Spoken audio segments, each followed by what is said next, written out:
This on recording. And now, which is the important part, I will quickly introduce Mrs. Burman. Mrs. Amrita Burman is a Deputy Director of the Sunbeam Group of Educational Institutions, which is based in Varanasi. She heads the group, which has 6 Sunbeam schools in Varanasi. And I believe this number may not be correct, but I can read it for now. And Mrs. Burman can correct that for me, which is 8 associate schools, and has been instrumental in developing Sunbeam's successful curriculum and delivery system called the Sunbeam Precept.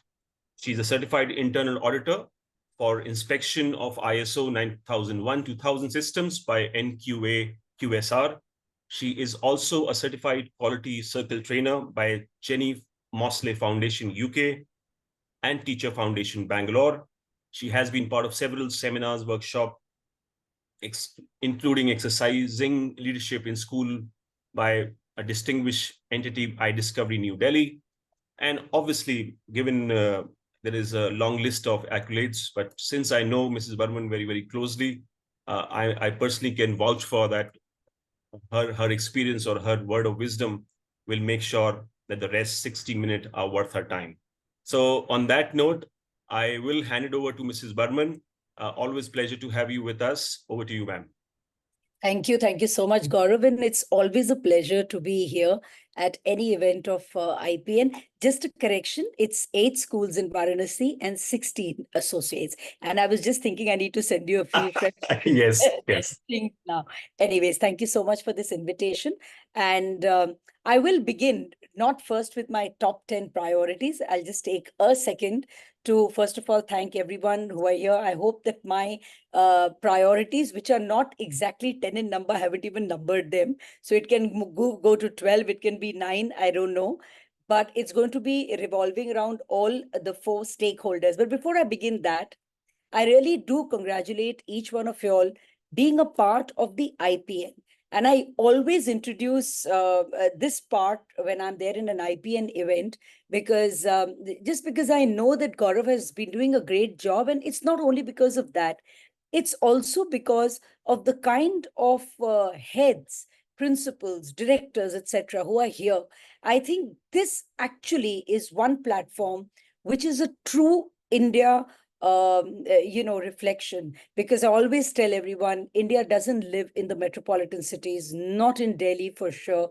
It's spread all over. And I think it is our responsibility to talk about education in all remote areas that we come from, because this is where India really lives. And I gain a lot when I interact with all of you all and take back a lot of ideas and implement them, or at least speak about them. So thank you so much for being here. I'm sure it's going to be a great learning experience for me. Coming to the top 10 priorities, as I told you, it's not really number 10. It's also not in the order of priority, but I'm just going to be talking about all 4 stakeholders. That's the way I've kept it. The leaders, which are the admins, the managers, all of us, the teachers, from the children's point of view or the student's point of view, and the parents' point of view. So I've got my priorities kind of chalked out for the year, keeping all 4 in mind. The first and the topmost in my priority list actually are the teachers, because I strongly believe that they are the ones who actually do the magic and make the difference. If our unit in the class unit runs well, the school runs well. I mean, maybe you and I become redundant if all our teachers do extremely well and work well. So I'm going to start with teacher. For me, the priority, even this year, like all the other years, is teacher training. But I'm not going to be talking only about teacher training. I'm going to be more specific when it comes to teacher training. I am aiming this year to making my teachers take this very important journey from being a teacher to becoming a facilitator. It is important, and these are skills and competencies to be learned by teachers, as to how you ignite in your children the curiosity to learn and also become independent learners. So that is where facilitation happens in a classroom from mere teaching. So I want my teachers to take this journey to becoming facilitators. I do also want my teachers to learn the art of building skills in themselves, and I actually mean the 21st century skills, because, there are times when people say, oh, it's very off-spoken about. It may be off-spoken about, but they are important. And we have to go a step forward in not only building these skills in us, but also building these skills in our children. And we have to exercise these skills, because it is only when we exercise these skills that they become competencies for us. So skill and competencies are very closely knitted, but are different. So we need to take this journey of developing skills in us and in the students, and applying them and making them into competencies for us. So that's another training that I want my teachers to undergo. I also want my teachers to undergo a training on questioning. In fact, this year, I have dedicated to questioning, because I don't think that we ask the right questions ourselves. I don't think that we encourage the art of questioning in our students. So I want that there should be a lot of questioning, for which critical thinking, I spoke about the skill, is very, very important. So questioning as a skill has to be developed. In fact, I don't know how I'm going to sound, but this is what I'm planning to do. And I'm actually made a plan for that. Questioning is going to become a part of my assessments in the school. It's not only that, if you really want to do something, you have to bring it down to some assessment model in India. So I'm going to have, whether it's my unit tests or it's my half yearlies, annuals, a small portion of it where the answer would be given and the child has to frame the question. Therefore, the teacher has to be trained on how do you teach the children the skill of questioning. Otherwise, they're not going to be left alone by the parents, the way things work. So I am going to have questioning as one of the very, very important part of my, teaching and learning journey this year. I'm also concentrating and want my teachers to concentrate on the right kind of classroom conversations that help children build their vocabulary and also help them connect with the students. It's very important. And for this, the training, besides everything else, is about, are you aware of all that is happening around you? Because if you don't know what's aware of what's happening around you, and you don't know what is the lingo that the children speak, you don't know what is it that interests the children, you cannot have the right kind of classroom conversations that hook children on to what you're trying to teach them. So that's another important thing.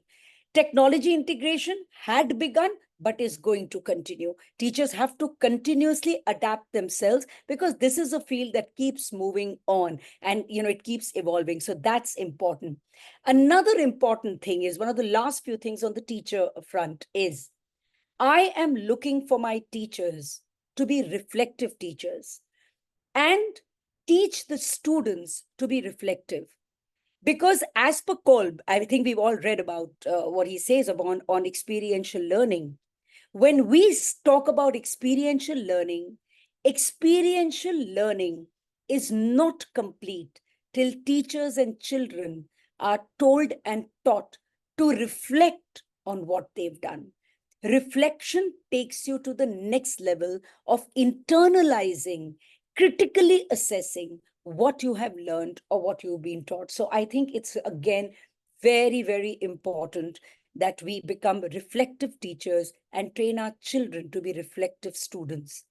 And one last thing the teachers have to be trained on: a happy and comfortable environment that we create for our students in the classroom. Because if there are not happy children, they just don't learn. And the next stakeholder of mine, and I'm just going to connect it, are my admins, my leaders, my specifically this year, we are concentrating on the development of the middle level leaders, because there's been a lot of exposure to the top level leaders. But then if we are wanting to build our foundation right, our middle level leaders also need to be given that exposure. And what I was trying to say is that I'm connecting it, that we as leaders have to create a very happy and comfortable work environment for our teachers. Because if you want them to go through a journey, they need to be in a very happy environment to learn well. So my next stakeholder are the leaders, and especially, as I mentioned, the middle level leaders. And I have learned that you can put all of them through a lot of training. It works, but what works the best is school visits. And I have tried it this year, the last session that's got over. I have taken my team, visited I don't know how many schools. The ones that I knew are the good ones and are making a difference. And you'll not believe it has changed perspectives. So I strongly suggest to everyone, take your team, as many as you can. I know it can be a little time consuming and also financially a little bit of a strain. Even if you can make it to one school in a year, try and go somewhere with your team. The bonding is great and the learning is really great, because when you see something working, you'll never ask a question, but I can't do it. How is it possible? So I am once again, prioritizing traveling with my middle level and top leaders for learning, so that the exposure is great. I also want training for my leaders on becoming instructional leaders who are data driven. Unless and until there is no data analysis for which right technology needs to be used, otherwise data is very difficult to come up with. Have the right data, analyze it, see to it that you get to know where your classes, your school stands, change the way the instruction is done or the transaction is done in the classroom, for which the leaders have to be instructional leaders. They need to be giving an answer in case something fails. Then what will work? If they don't read, if they do not experiment themselves, they cannot give an alternate answer. So more and more of instructional leadership and data-driven leadership. Another thing is about observation. Observation of the teachers in the classes by the leaders is not the way I want it to be in the school. I want to push this, for which again, leaders need to be trained, because we are a very high on strength and numbers school. So sometimes it becomes very difficult to continuously keep observing. So I'm trying to teach them, actually not personally, but taking up trainings from even outside people, as to how observation should happen as you walk through classrooms. It's called these days the walk-through observation. So you could actually do 2 observations even in a period. But for that, are you trained that I am going to check only this one thing today as I walk through my class, and I give feedback on my observation to the teacher and see to it that that one thing that I'm planning to do is really worked on and it works well. Because when you try to do too many things, the observation doesn't happen, or it happens very loosely. So the walkthrough observation is one thing that we're seriously working on, and it has worked for some time, and I'm sure it'll become even better with time. So we're looking at walkthrough observation. We are also looking at observation of a few numbers where there is coaching. So I'm getting the coaching system strongly into the system, where there is a hand-holding of maybe 2 teachers by 1 admin, but you do that coaching throughout the year for those who need help, for those who are brilliant and fantastic, but are new time teachers and need hand-holding. So observation and coaching, which are actually 2 interconnected but different things, is really going to be worked on in a big way. And of course, even for them, I want to create a very happy environment, a learning rich environment, so that everyone in the system really works well. So these are priorities for all my stakeholders. It's basically about a happy environment where they feel comfortable interacting. Let's come to the third stakeholder, students. There are a lot of things that we've been doing for the students, but a few things that I thought we need to take it to the next level. We were always doing career counseling. Everybody talks about career counseling. So obviously we are also, as a slightly progressive school, we are doing it. But I'm now bringing it down to class 1, where I obviously can't say it's counseling because they don't need counseling at that age, but they have to have career awareness. We have realized that children do not pick up the right careers at times because they don't have awareness right there when they begin school. So we want to talk about, and we've already created a curriculum, which is a career awareness curriculum right from class 1, which is also going to be shared with parents. Because unless and until, right from the beginning, parents keep pointing out different careers that exist, and sometimes they exist very, very close to you, that parents never pointed out. That's when children grow up to only know a few careers and want to just stick to those careers. And as children keep growing up, say by class 7 or 8, when they're more aware, that's when they start interacting. When they know that an uncle has a career which is different from the usual ones, then that's the time when they start interacting and start looking into the pros and cons. So I don't want to talk too much about it, but yes, career awareness going all the way down. Another thing that I'm working on is risk taking in entrepreneurship. Entrepreneurship curriculum is something that I've started this year, again, right from class 1. Children must know that risk taking and entrepreneurship are connected to each other, and they need to know and do exercises on risk taking and adventure, because that's what doing a business, taking calculated risks, is all about. Of course, interdisciplinary approach, oft spoken about, brilliant, have to do it because you can't work in silos. We are continuing with that. I'm also looking for more and more student leadership and students having a voice in a lot of decision making in the school. And I think they come up with brilliant ideas. So I really want that to happen. Mental well-being, sustainability, SDG integration has to continue as a priority, again, already being done, but I can't put it into the back burner. It is going to continue for sure.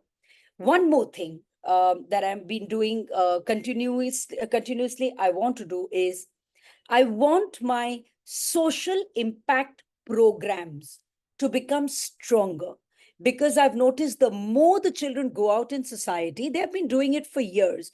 But again, reflection on the social impact programs has to be done, because empathy can only be inculcated in children through a social impact program. The last of my stakeholders are the parents. And actually, as a culture at Sunbeam, we take a lot of feedback. We keep our ears to the ground. We listen a lot to the parents. I want it to be a year again where parents have a voice and they can give us some positive feedback, and we can actually inculcate wherever the shoe pinches the parent, or there is a further exposure of the parents and they want to suggest something to us as a school that we should do. I'd love to listen to the voices of the parents being actively involved when it comes to the school curriculum or the working of the school. The last thing, since this is the election year, I am absolutely sure I want my children again from the junior school to talk to the parents about awareness to go out and vote according to your conscience. Everybody needs to go out and vote where your conscience tells you to vote. Because today, our drawing room discussions are very different, and we should not get carried away by anything. But we need to step out and vote to whoever we feel is the right candidate. That I'm positively going to commit to myself till we have our elections from now till about a few months till June. Yes, so those were I think I far crossed top 10, Gaurav, but no, not really, yes, but yes, fairly exhaustive. You've elaborated them beautifully. Absolutely, yes. So, okay, while we will go into Q&A or your observation, I have a couple of questions, Mrs. Burman, with you, which is, I believe, I think you laid a a little more emphasis compared to any other point. So you said happy quite a few times, which is right. So when we say about say developing a culture around happiness, anything in specific you feel there are, say, basic fundamental tenets of how can we drive that in a school? So I think happiness is again at different levels. I think levels is not the right word. Everything should be taken care of. For example, if a school is not concerned about even the basic infrastructure, you don't have happy children. My physical environment has to be comfortable and I'm a happy child. And I think one of the most important is, do I have a voice as a child? If I'm living with some doubts, if I want to voice an opinion, is there anyone ready to listen to me? So I think if we create an environment where everyone's voices are heard, communication is easy with the school, that plays a major role in all stakeholders' happiness. So when I meet parents, one of my first questions to them is, can you speak to people in my school? If you live with a doubt, can you reach out to us? I think that's very important. Okay. Because I think what you're trying to imply is that there has to be a conscious effort made at every level, maybe a teacher, maybe a leadership, maybe a middle management, on maybe is that also like a milestone which you want to achieve through all your exercises? There is a yardstick of measurement for such a thing as well. Is that the way you do it? Actually, I can't. This is a very, there are tangible ways in creating an intangible, which is happiness. It's a feeling that I have, as a stakeholder. So I can't say that, oh, I have a yardstick, but I think feedback, talking to people, their responses is your yardstick. If everybody says that, yes, I'm learning well because I'm very happy. If there are, okay, let me give you a very small example. So I usually ask parents of the little ones, is your child happy coming to school, or does he say he doesn't want to come to school because he's got a stomach ache? They're so common. They're so common. So when parents come back and tell me that, my child has a stomach ache, I know, and he still cries and says, I'm scared to go to school. This is a yardstick to say that there's something right that's happening in the institution. Absolutely. Correct. So in fact, that is also a point to ponder for everybody, in fact, that when we are driving such an intangible, which is happiness, which can be such a subjective thing to measure, right? Something which is happiness for you may not be happiness for me to begin with, right? So I think it's a great point, but again, we will keep dwelling on how do you really get into a system, because that's the difficult part of it, actually, right? So one more question, and then I hand it over to you. Which is, sorry, you were saying something. I missed out. I just said that, you build a culture where everybody strives towards making stakeholders happy. Now, happiness should never be misunderstood as popularism, that whatever someone says, I say yes to it, and therefore everybody is happy. But that's you have to do it for the sake of the child, the benefit of the child, of the institution. So that's not a very easy thing to do. No, because I'll tell you, it's a big, while it sounds a very, sort of an achievable thing, which is happiness, but sad part is the entire world is chasing it right now, and it is eluding everybody. Corporates are problematic. Corporates find it very difficult for employee to be motivated to be happy. In fact, happiness is a different spectrum altogether. They want them to be satisfied at the first level, etc., etc. One final question, then I hand it over to everybody else, which is we'll have your questions or your observation.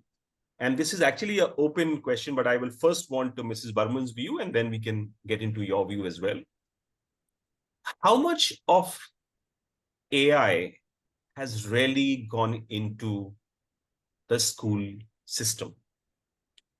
Let me rephrase it.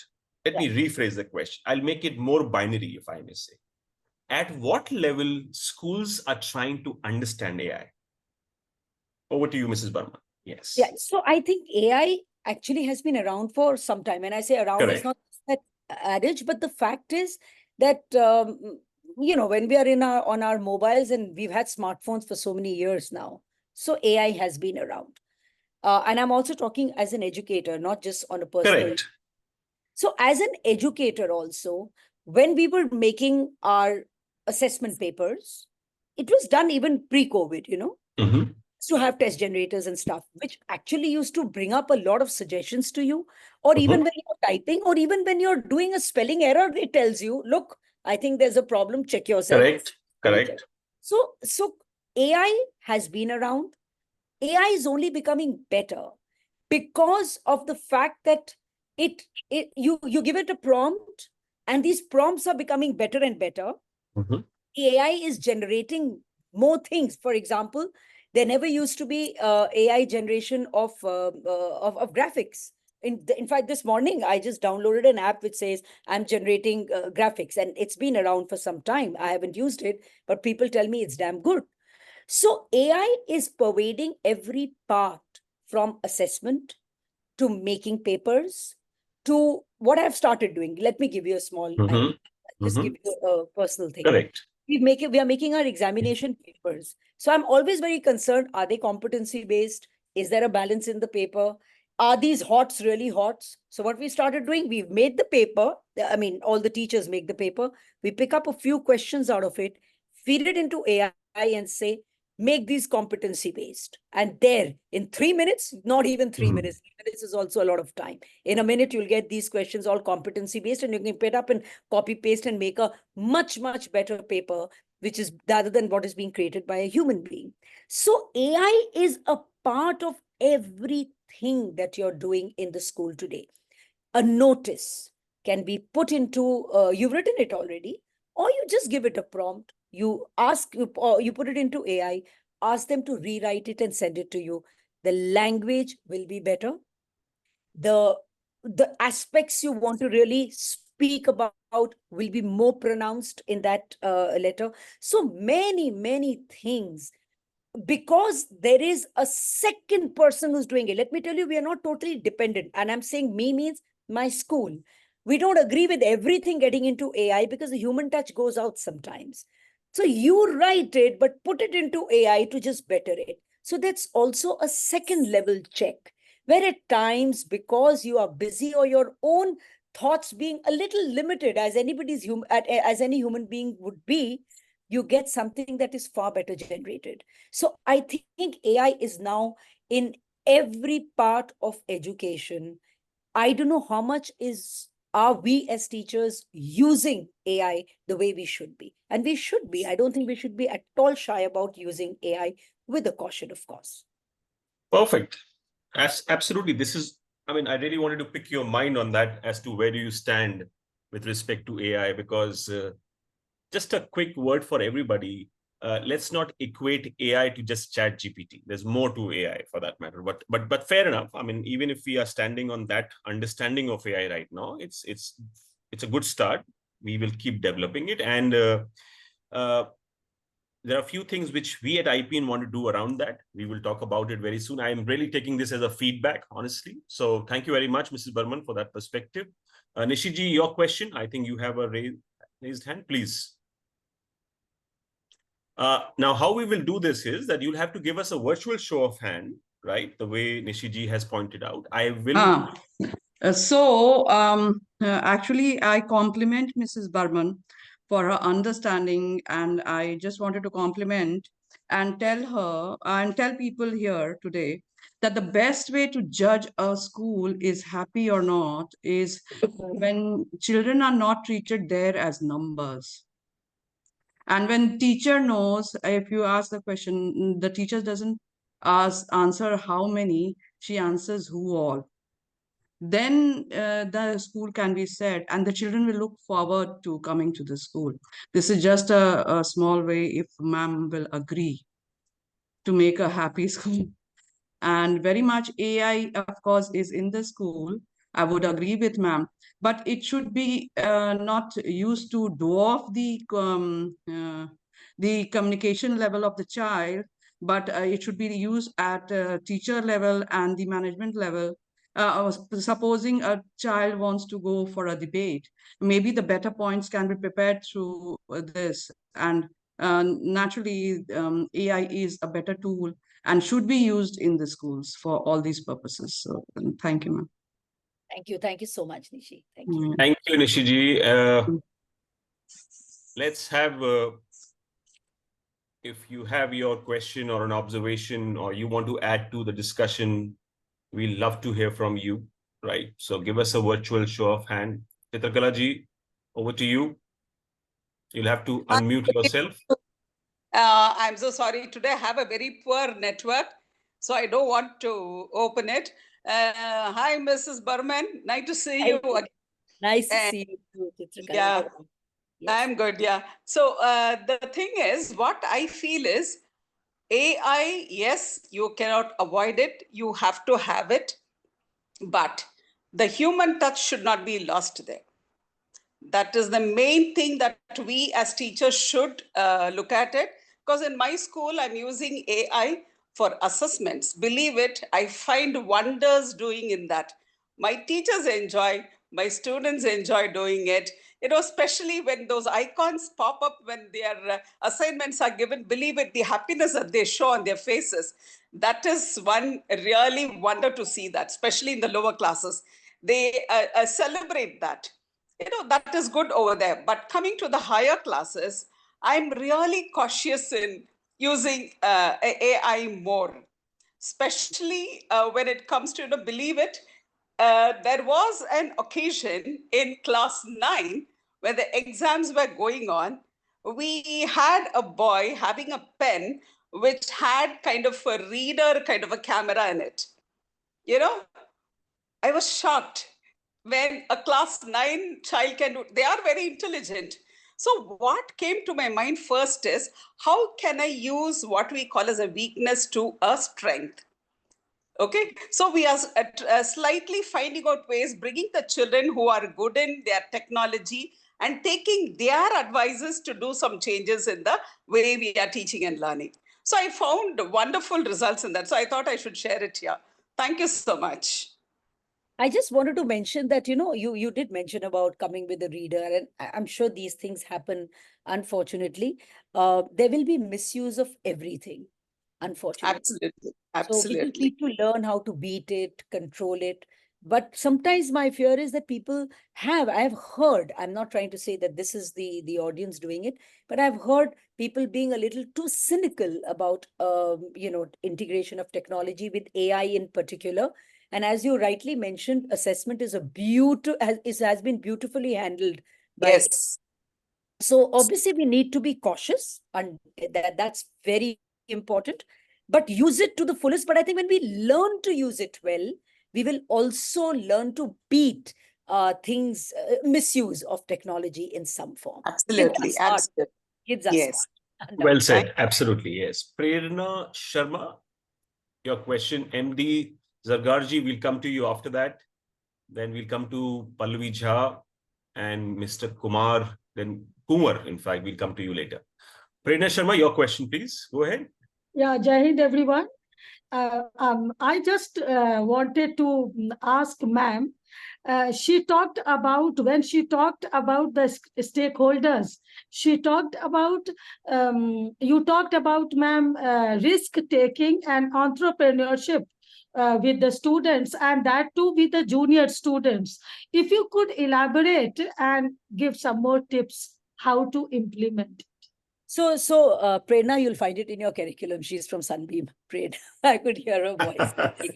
You'll find it in your curriculum coming up. But anyways, just for the sake of everyone. So, you know, for example, if it's about children spending basic money, for example, okay, I need to know when I'm in a junior class, how much financial literacy and entrepreneurship also go hand in hand along with risk taking. Okay. So there is a visit to a place. How much are you carrying with you? Have you planned how you're going to spend it? Have you decided what you're going to buy? You're going to take that risk. You're going to, you know, kind of read the bill, come back, explain it, and see what is the denomination, and learn entrepreneurship in that format. Or There could be projects that I'm going to make you do where you are going to take certain decisions on what are you going to do when it comes to situational case studies, and are you going to be able to give me a solution to that, which would involve financial literacy and entrepreneurship. Okay. So depending on the age of the child, there is a curriculum that has been designed, which the whole of Sunbeam would be doing. So that's how we are talking about children's awareness of financial literacy, entrepreneurship, which is dependent also on risk taking. Wonderful. Yeah. Yes. In fact, you should pick up the phone or just walk up to her cabin and discuss. And ask me. Yes. Sarkar sir, your question, please. Go ahead. How are you, first of all? Amrita, for this discourse. It's been very wonderful. Thank you. But I was thinking of whether the happiness is really to be attained there in an institution where you have, of course, happiness being the paramount concern there, whether it's your faculty, whether it's your parents, whether it's students. You know, as an educator, I tell you that it seems almost utopia when we talk of introducing, or when we talk of generating that happy-go-lucky atmosphere or the element of happiness there. Teachers, they always have the Democles' sword of hanging on their heads, completing the syllabus, the parental pressure, the pressure of the management. The management has the pressure of the parents that, well, parents, I tell you that the expectation of the parents, they are determine the attitude of parents towards the teachers, towards their wards. And then under these all things, which are very irritating in a sense, then it seems that, well, it's easy said than done when we talk of ensuring the happy-go-lucky atmosphere there, or that vibrant atmosphere, which I said is, of course, paramount in terms of imparting education, or as you said, that, well, facilitating the learners to learn. The second important thing that Amrita ma'am talked about is that introduction of this AI. Well, it's not now. It's the term is new, but we have been using it for decades together.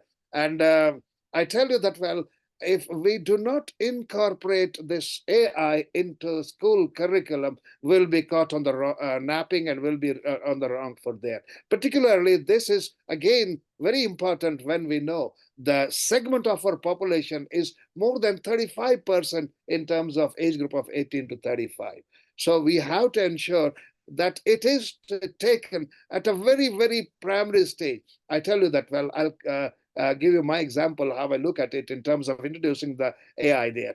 I told my ICT team, the computer team, that look here, my child, by the time he's in class 3rd, he must be pretty comfortable with computer. He must know the fundamentals of computer. And when he steps into class 4th, then I'll be starting this HTML, I'll be starting C, C++, Python. And by the time he's in class 10, he must be pretty good with even Anaconda, because that's what is required in contemporary world.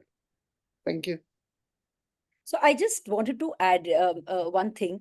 When I spoke about happiness, and I'm so happy we are discussing this happiness part, almost everybody touched on it, because for me, it is of prime importance. I'm not talking about a happy-go-lucky, because when it's a happy-go-lucky means, as I said earlier, means a little bit of popularity जो मन में आए करो. ऐसा नहीं है. Happiness is not about जो मन में आए करो. Happiness is कि अगर मुझे आपको ना भी बोलनी है, so do I really know how to tell you that no without really hurting you, and you giving your point of view to me without really getting distressed?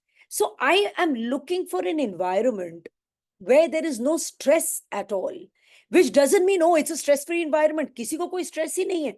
ऐसा नहीं है. It's not possible. You rightly said, Mr. Sarkar, that it is utopia. But at least everyone should be aware that we are going to work towards making people comfortable and happy in the environment. There has to be a conscious effort towards that. It may not be 100% achieved, but if I don't discuss it and we don't talk about it, we don't try to achieve it, we don't make any headway in that. So I am 100% sure that we need to work towards making a child, parent also, even the parent, every difficult parent is a boon to the institution. You have to have the responsibility of talking to them and making them happy. Most of the difficult parents are never difficult. They only become difficult because we don't give them a ear and don't listen to them. So they are our best friends, actually. Well said. Pallavi Jha, your question? You'll have to unmute, please. Pallavi Jha.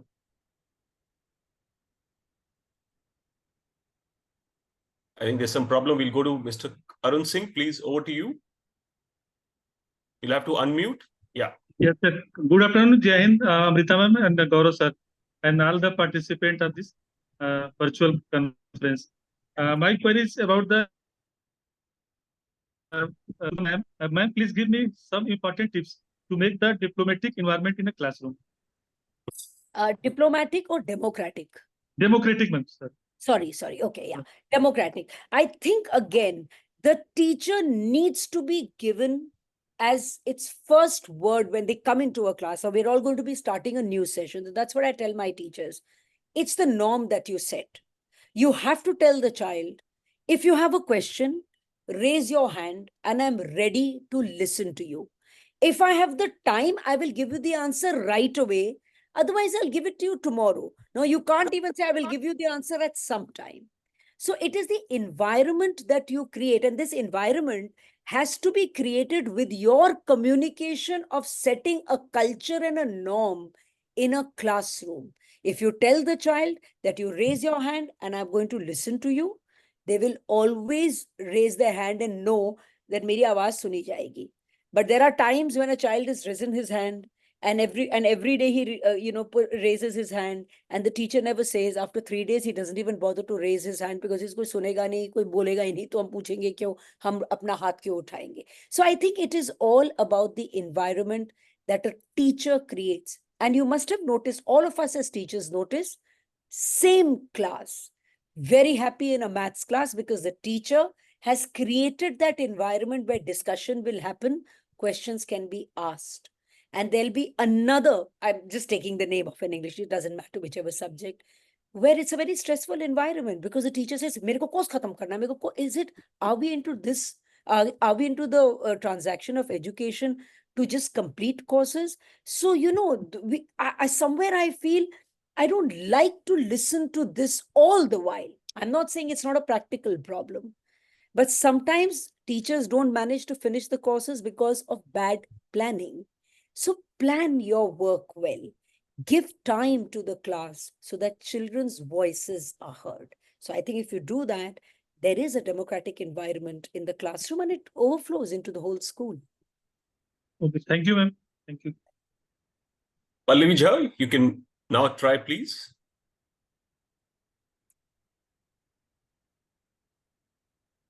Pallavi, so what I'll do is, once I will click ask to unmute, then you'll have to click. Okay? You were once unmuted, then you went back to. She could be having some network. Yeah, iPhone, while I don't have your name, so I'm just calling you. Yeah, please go ahead and with your question. You'll have to unmute.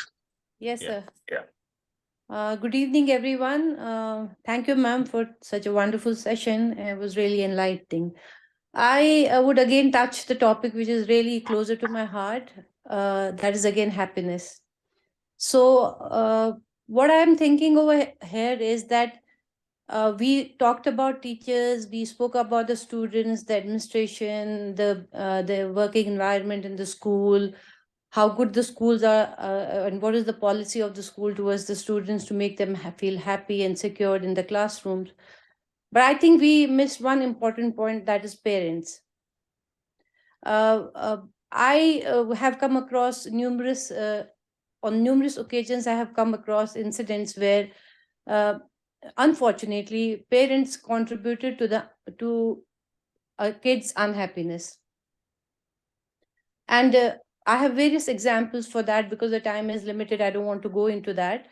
Where I had to, counsel the parents while we were in interaction. Like, for example, there was a parent who said the child had not done very well in her entrance test examination. The child had come from some other school, and she was not up to the minimum learning level, and there was some issue with the age, lots of issues with the and the parents had never given time to their child, and all of a sudden they expected her to perform so very well in the entrance test, which she could not because she was not at that level. So the father immediately said in front of us that, okay, fine, maybe she doesn't want to study, we'll open a poultry farm for her. So it was, that I could see the face of the child, and the child, the face drooped and she looked very sad. So, I always tell my teachers in my school that if a child has come from a broken home, or if a child has witnessed a ugly fight between the parents at times, or maybe there is some other financial issue at home, and I can't ask this child to enter the school uh, and leave all the worries outside the school gate, whereas I can ask that from a grown up teacher. So how do we do this? I mean, I have tried n number of times counseling the parents. When the parents don't know about the education system, they feel that their kids can do miracles overnight. They want to shift the schools from one school to another school, and then they feel, okay, what's new in this school? I tell them there's nothing new in the school. It's we all educationists have the same vision and mission. Maybe there are little changes here and there, but how do we get all these parents into a loop where we where we create a conducive environment, not only in school but homes, so that these kids come school happy and go back? I know maybe it's not idealistic, maybe I am living in a dream world, but I'm just thinking about, because n number of time it has touched my heart, and I have always felt very bad that a child is not getting that kind of love and attention at home. Parents are not able to spare time, and then they expect miracles from kids. And another thing which you spoke rightly, that we have to make, teachers are very important, and we have to make school environment such that they feel happy. I also agree, ma'am, 100% with that. So I tell my leaders, I always tell them, see that your kids the teachers finish their work in school, so that they're effectively working and don't carry their work home. And once they carry their work home, they will be under stress, and they will have problems in their families. With that stress, they'll come back to school again, so it will become a vicious circle. So we somehow have to manage our time effectively, and the teachers need to work hard in school, and then they can have good time with their family, so that they can come happily back to school the next day. Right. So I my name is Asya. Asya. Okay. So Asya, see, I mean, for the second thing, I think you just made a comment, which was, I think, very right. For the first one, how do we handle these kind of parents? So I think all of us as professionals, or as human beings, there is something called an area of control. Some child's house is actually a little beyond my area of control. But I'm glad, Asya, that you're speaking about it, because it only shows that you're a very empathetic person. It is troubling you somewhere where children come from broken homes and they have issues. I think all of us have these issues in the school. So I'm just beginning with the fact that something is beyond my area of control. But as a teacher, like you, I think each one of us are concerned that this child, even if he's coming from a broken home, is somewhere an unhappy child. How can I make this child happy? Or it's a troublesome parent. How can I reach out to this parent to see to it that he understands his child better? So what we do, because all of us have these issues, wherever we feel that repeatedly calling the parent for a parents teachers meeting, etc., or different areas that you meet your child and it's not working. There are many a times you really want parents to come, they don't come because they're not concerned about their children. So then my teachers would usually specially reach out. We don't have a system where they go to their homes. We don't allow that. But we specially reach out continuously to the parent for a one-to-one meeting. Because what happens sometimes where children are not performing well, unfortunately, or they have issues, they don't like to come and speak when there is a meeting going on, a parents teachers meeting, whatever may the pattern of the meeting be in different schools. So giving them specially one-to-one time, something that we call a sunshine meet, okay, because it's Sunbeam, so we call it a sunshine meet. But basically, it's about a one-to-one discussion with the parent. The success begins if you manage to call the parent even once for that sunshine meet. Once he comes, then our teachers are all actually trained as pastoral guides. So they know how to do this conversation with the parent. Okay.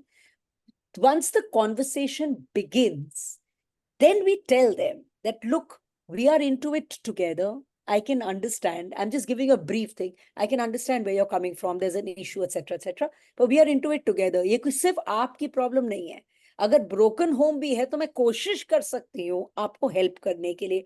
बच्चा जब तक मेरे पास है, किस तरह से मैं उसको हैंडल कर सकती हूँ, मैं करूंगी. And of course we say कि you have to do your bit at home. Once this dialogue begins and there are repeated sunshine meets with the parents, I'm not saying 100% success rate hai. Aisa kabhi bhi nahi hota. But there are a few cases that you can manage to turn around with a one-to-one meeting. And I think for that, your teachers also have to be trained in the right kind of conversations to have. It just cannot be then a usual PTM kind of a conversation. There has to be counseling part also to it, which we've done with all our teachers. And therefore, the success rate could be just a little better, not 100% for sure. Yes, ma'am, I do agree what you said. Actually, I can see certain things which are very, which I have been dealing through, and you are speaking about the same. We had these, we don't call them sunshine meets, but we have had personal interaction with these parents. But I, as you said, could not get much success there after talking to them multiple times on one-to-one basis. So what I am trying to do in my school is, now this is what I'm trying to do, and this is what I'm going to have in my annual plan this year also, which we'll be putting through, is that I ask my teachers to make an environment such that the school becomes a healing place for these kids. When they come, at least till they are with us, they are happy. Yes. Absolutely. Very good thought. Yes. So thank you, Miss, for your observation and suggestions, I would say. Pallavi, so while Pallavi is not being able to unmute herself, I have asked her to, so she has given me her response, which is that she compliments you, Mrs. Burman, which is that on the topic of happy school, and she wants to invite you to her school as to what she is doing in her school. And she is from the Oasis school in Dehradun. And she's head of the middle wing, basically. Yes.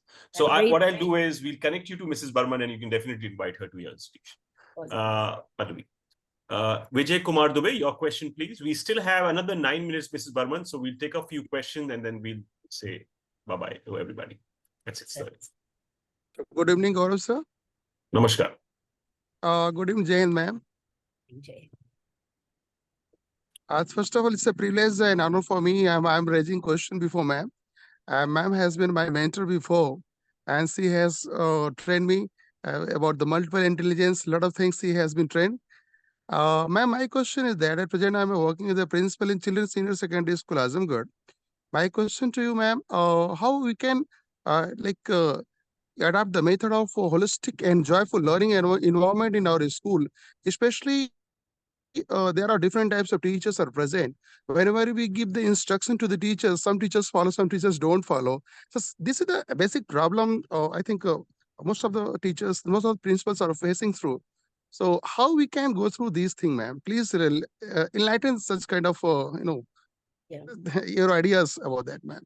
So I think it's not, maybe it's not a very good word to use that we instruct our teachers, because I think teachers, all the teachers with you are probably a little beyond just getting instructions from you.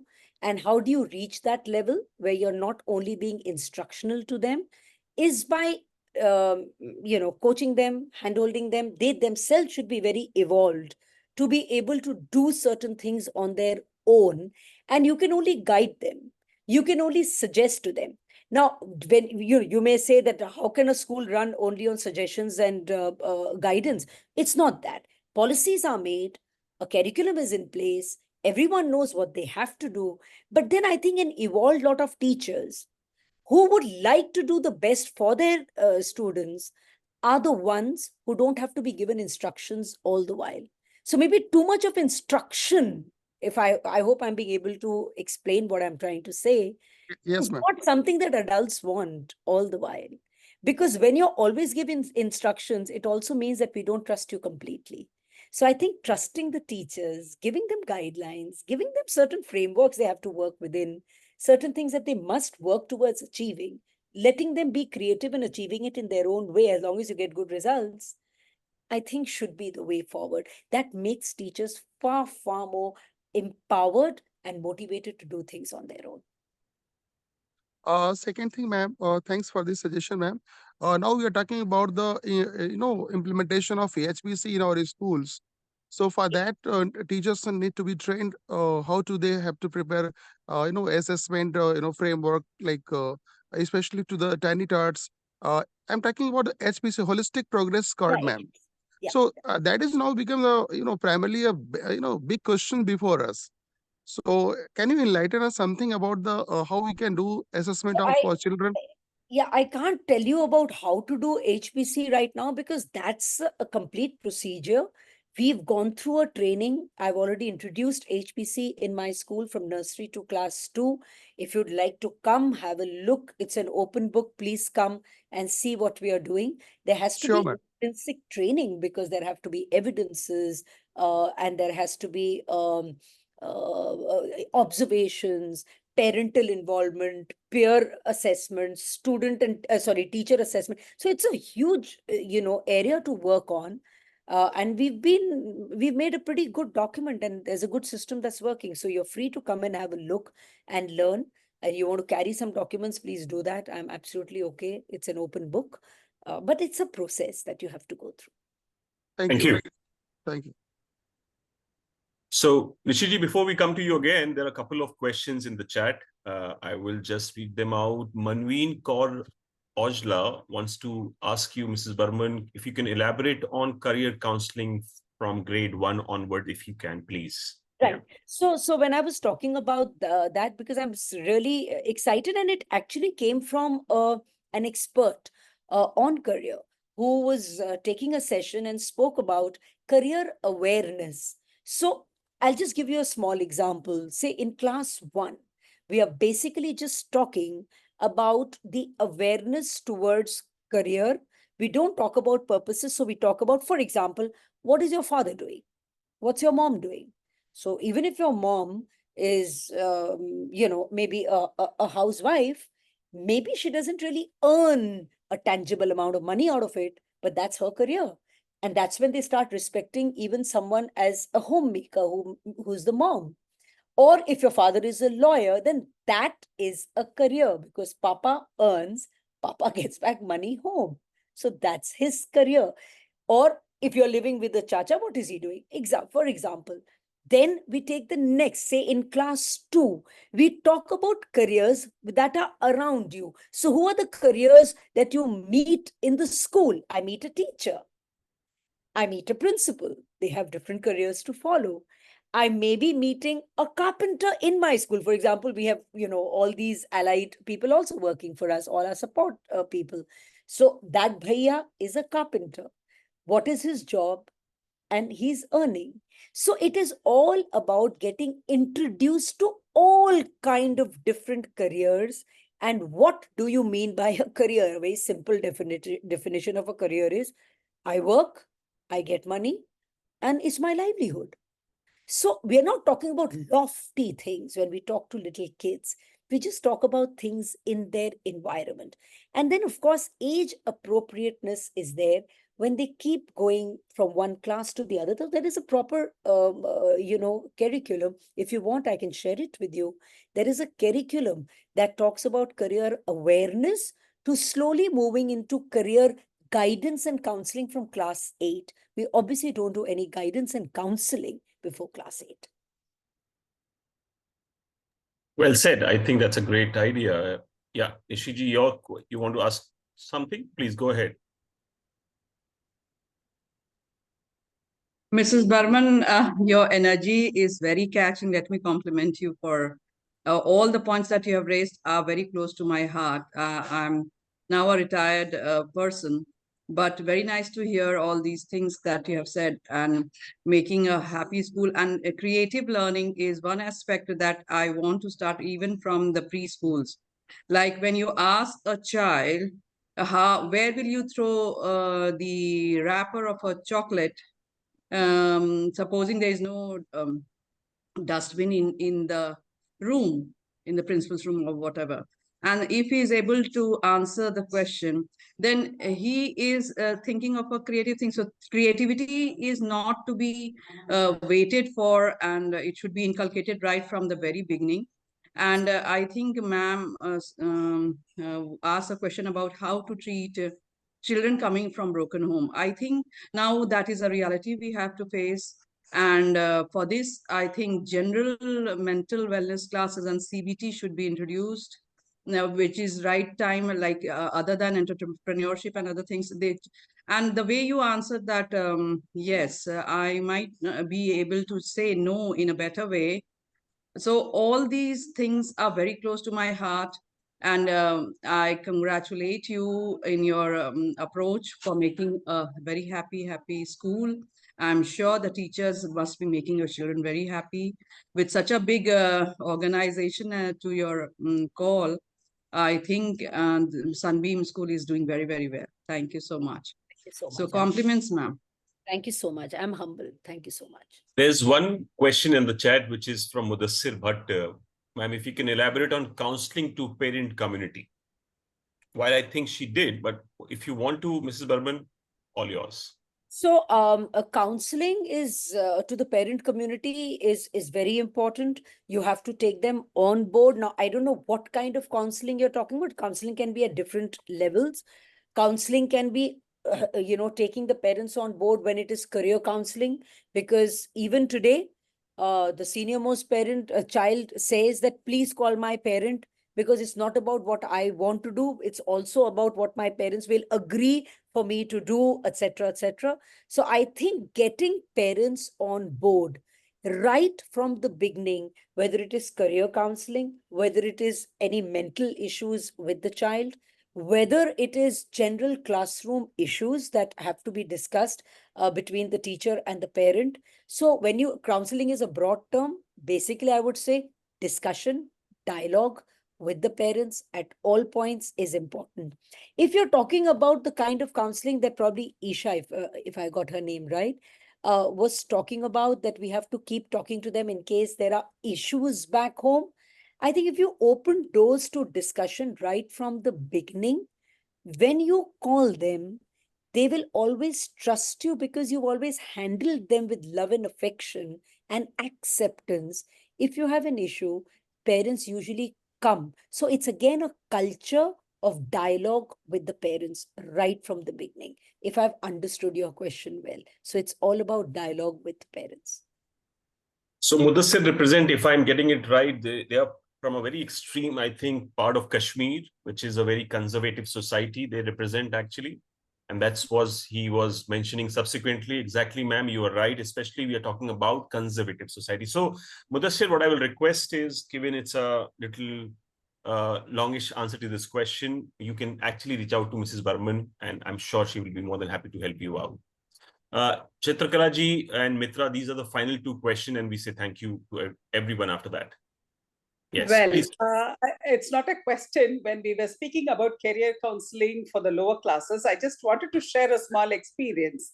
When I visited Germany the previous time, I had been to, they call it as a Gemeinschaft school, which is a school for all children in the lower classes. They had a policy. Every day, the children are given 1 hour time to play with different things, which connects to different kind of careers. Like, they are allowed to go into the room, and this is done as an observation by the staff of the school, and parents are also allowed to come and see. And it's going on for a while. And then, they see where the child is attracted most of the time. They make a small report on that. And then they sit together, the teacher and the parents sit together to understand how to develop that interest in the child. This is one interesting way what I saw. Then I spoke to the school. I asked, what is this leading to? They said, We are trying to understand the inner interest of the child, where he may go in future. It may change after a while, but this helps us to channelize the child to do his career in a better way. So I thought I should share it in this particular forum on that. Thank you so much. Mitra, your question? Yeah. Hello, first and foremost, ma'am. Nice to see you after Singapore. So, well, neither a question nor a comment, but rather a validation. And let me be honest, I was not there from the beginning of the session, so I just came in the later part. And when I came in, there was a lot of happiness discussions going on. So a validation of a thought that I'm trying to implement. Now, when we talk of, I mean, and I've been, this has come out from the different student sessions that I keep doing, and I realize when I talk to them, like, you know, the YouTube channels they follow, or the social media influencers they follow, who they're following, why they're following, when I have these kind of conversations.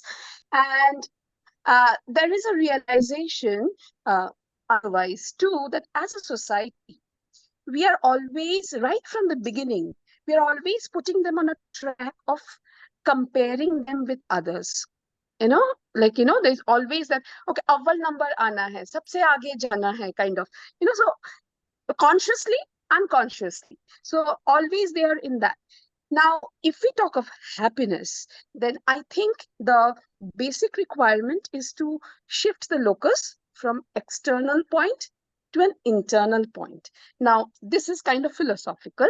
How do we implement it for an elementary child or secondary, so this is what I'm trying to implement.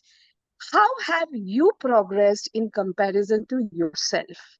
Can we just call that out in terms of behavior, in terms of,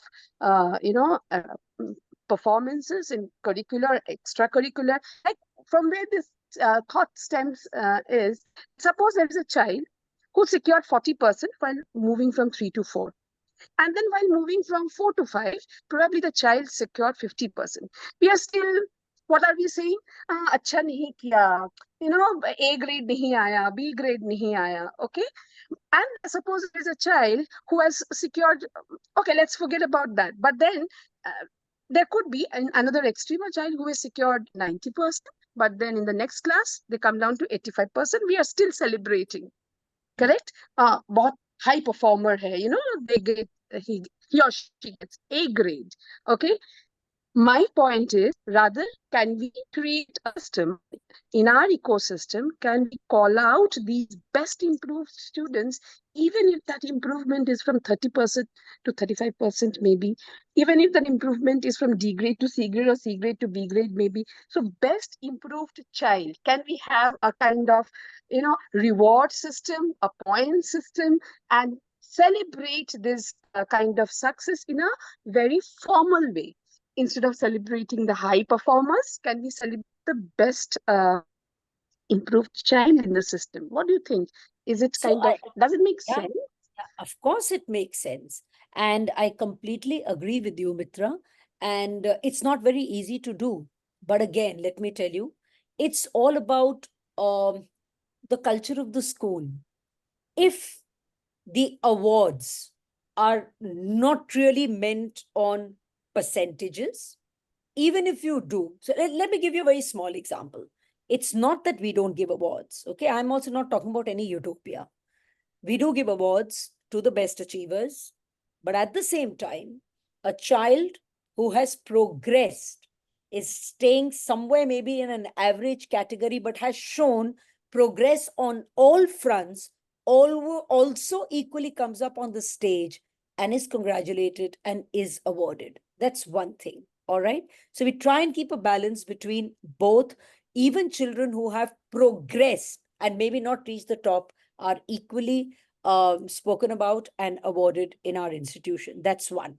And I think more than that, it is again the conversations that you have as a teacher with the parent.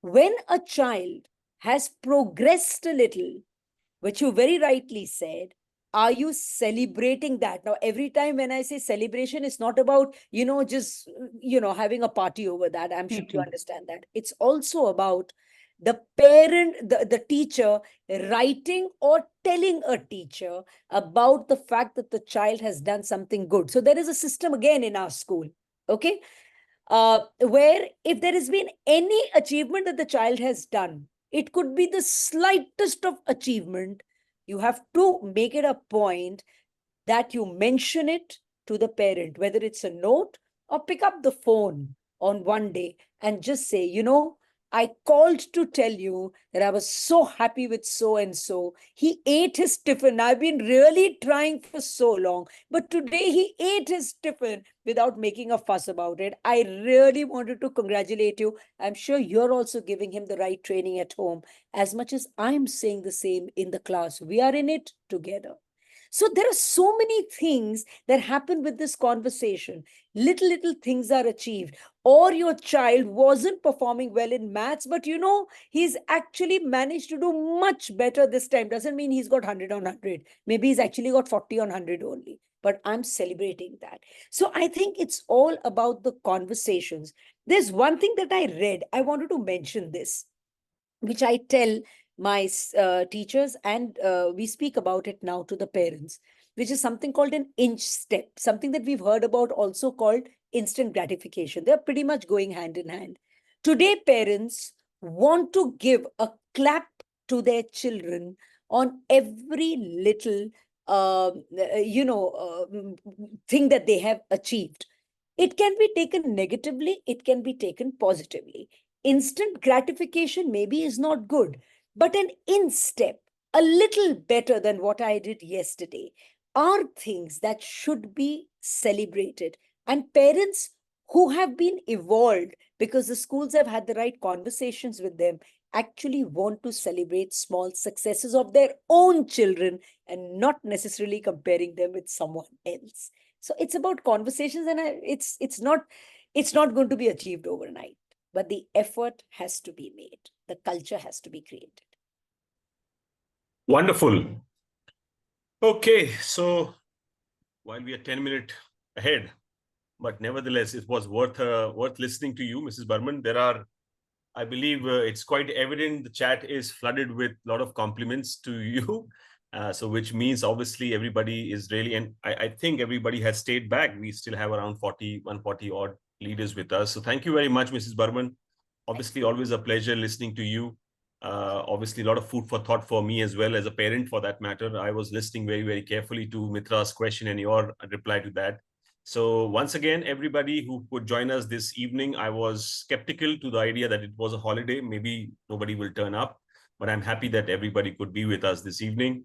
And more than that, thank you very much, Mrs. Burman, for a great deliberation. Once again, as I said, everybody is really pointing that out, so I won't really say much about it. And we look forward to see you very, very soon. So thank you, everyone. And thank you, Mr. Burman, especially. And please have a great evening. Enjoy a little break, holidays, and come back stronger. Thank you very much. Take care. Thank you. Thank you for having me over. Thank you. Take care.